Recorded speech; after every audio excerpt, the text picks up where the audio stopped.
বিসমিল্লাহির রহমানির রহিম। আসসালামু আলাইকুম প্রিয় শিক্ষার্থীরা, আশা করি তোমরা সবাই ভালোই আছো। আজকে আমি তোমাদের সঙ্গে যে বিষয় নিয়ে আলোচনা করব সেটা হচ্ছে সূত্রের সাহায্যে ঘন নির্ণয়। তো এর আগের ক্লাসে সূত্রের সাহায্যে বর্গ নির্ণয় আমরা শিখছিলাম, এখন হচ্ছে সূত্রের সাহায্যে ঘন নির্ণয়। তো চলো আমরা ক্লাসে চলে যাই। তো সূত্রের সাহায্যে ঘন নির্ণয়, ঘন শব্দের অর্থ কি? ঘন মানে হচ্ছে তিন। ঘন মানে তিন। আমরা যখন বর্গ শিখছিলাম, বর্গ মানে হচ্ছে দুই আর ঘন মানে হচ্ছে তিন। তো এখন সূত্রের সাহায্যে ঘন নির্ণয় করা শিখতে হলে আমাদের দুইটা সূত্র শিখতে হবে। তো এই সূত্র দুইটা আমি এখানে লিখে দিছি, এই সূত্র দুইটা তোমাদের মুখস্থ করতে হবে। আসলে সূত্র ছাড়া অঙ্ক করা আসলে কোনোভাবেই সম্ভব না, কেউই সূত্র ছাড়া অঙ্ক করতে পারবে না। তো দেখো এখানে দুইটা সূত্র আছে। প্রথম হচ্ছে 1 নম্বর সূত্র যে a প্লাস বি তার হোল কিউব সমান হচ্ছে কি a কিউব। তো আমরা এই ঘনকে, এই থ্রি কে আমরা কিউব বলবো। যেমন আমরা 2 কে বলছিলাম বর্গ অর্থাৎ স্কোয়ার বলছিলাম, তো এখন বলবো ঘন অর্থাৎ এখানে কিউব বলবো। তাহলে a cube plus 3a square B plus 3ab square plus B cube. এবং মাঝখানে যদি মাইনাস থাকে, দুইটা কিন্তু একই সূত্র, শুধু এই মাঝে যদি প্লাস থাকে সব জায়গা প্লাস, আর মাঝে মাইনাস থাকলে মাঝে প্লাস দুই সাইডে মাইনাস, এখানে পরিবর্তন আর সব একই। তো এখন এখানে আমরা দুইটা উদাহরণ লিখছি, 1 নম্বর 2 নম্বর। তো আমরা একটু 1 নম্বর উদাহরণ করি, দেখা যাক। তো দেখো 1 নম্বরে কি আছে, আমরা আগে লিখবো যে এক্স প্লাস ওয়াই এর ঘন। ঘন, তো এক্স প্লাস ওয়াই এর ঘন মানে কত? এক্স প্লাস ওয়াই তার কিউব। ঘন শব্দের অর্থই হচ্ছে কিউব। তো এখন আমাদের সূত্রে মান বসাতে হবে, এটারে মনে মনে এ ধরবো, এটারে মনে মনে বি ধরবো। তাহলে এ প্লাস বি তার হোল কিউব, প্রথম সূত্রই পড়ছে, প্রথম সূত্রে এইটুকুই পড়েছে, তার মানে এইটুক সমান এইটুক লেখা যায়।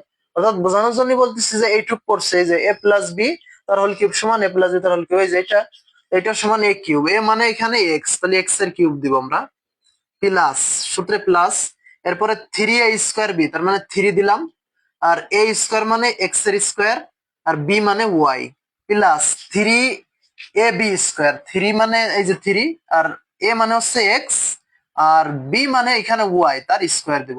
এখন এখানে ইনটু দিলে হবে, না দিলে হবে, পাশাপাশি লেখা মানে ইনটুই বুঝাই। তো এরপর হচ্ছে প্লাস বি কিউব মানে ওয়াই কিউব। তো এটা আমরা সূত্র ভেঙে ফেলছি।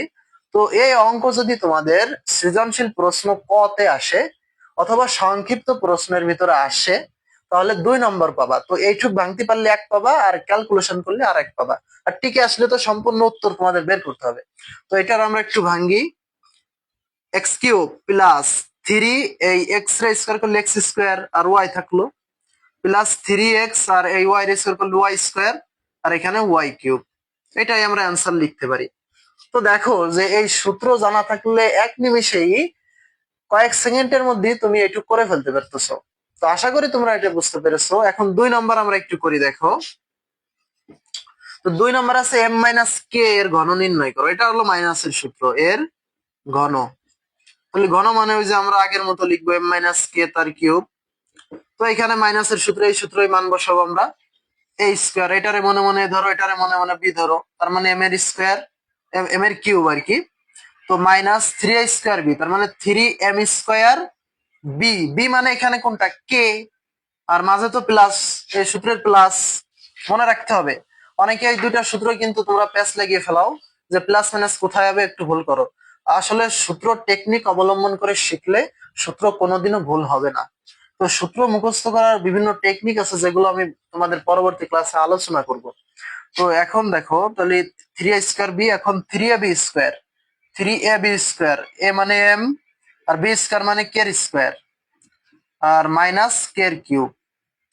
তাহলে আমরা পেয়ে গেলাম। এখন ক্যালকুলেশন করব, M cube minus 3m square K plus 3m K square minus K cube. তো দেখো নিমিষেই করা যাচ্ছে। তো এইরকম ঘন নির্ণয় তোমাদের নবম দশম শ্রেণীর বইয়ে আছে। নবম দশম শ্রেণীর তোমাদের বীজগণিতের অধ্যায়ে দেখবা এরকম ঘন নির্ণয় আছে। তো এগুলো তোমরা প্র্যাকটিস করবা। আর ঘন নির্ণয় তো এই যে দুইটা আমি দেখালাম, একটা প্লাসের একটা মাইনাসের, সর্বপ্রথম দুইটা সূত্র মুখস্থ করার পরে ওই নিয়মে তুমি করবা। এখন হচ্ছে তোমার বারবার প্র্যাকটিস করতে হবে। আসলে গণিত মানেই বারবার, যতবার করবা তত তোমার মাথার মধ্যে ঢুকবে।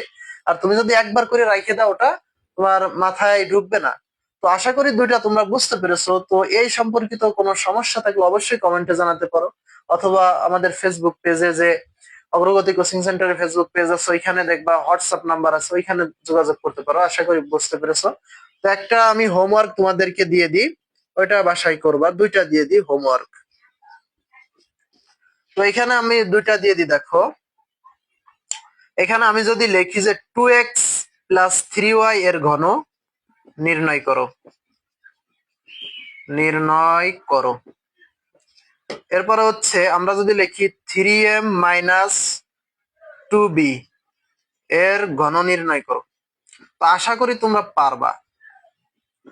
তো এই যে দুইটা ঘন নির্ণয়, যদি তোমাদের ভিতরে যদি কেউ এরকম ঘন নির্ণয় করে, সেই লেখাটা ছবি তুলে যদি পাঠিয়ে দাও, তো যে আগে এটা আমাদের কমেন্ট বক্সে পাঠাবা, এবং যারটা সম্পূর্ণভাবে সঠিক হবে, নির্ভুল হবে, তাকে আমাদের অগ্রগতি কোচিং সেন্টারের পক্ষ থেকে পুরস্কৃত করা হবে ইনশাল্লাহ। তো আশা করি তোমরা এই আজকের ক্লাস বুঝতে পেরেছো। পরবর্তীতে নতুন কোনো ক্লাসে আমি উপস্থিত হব। আশা করি তোমরা সবাই ভালো থাকবে। আসসালামু আলাইকুম।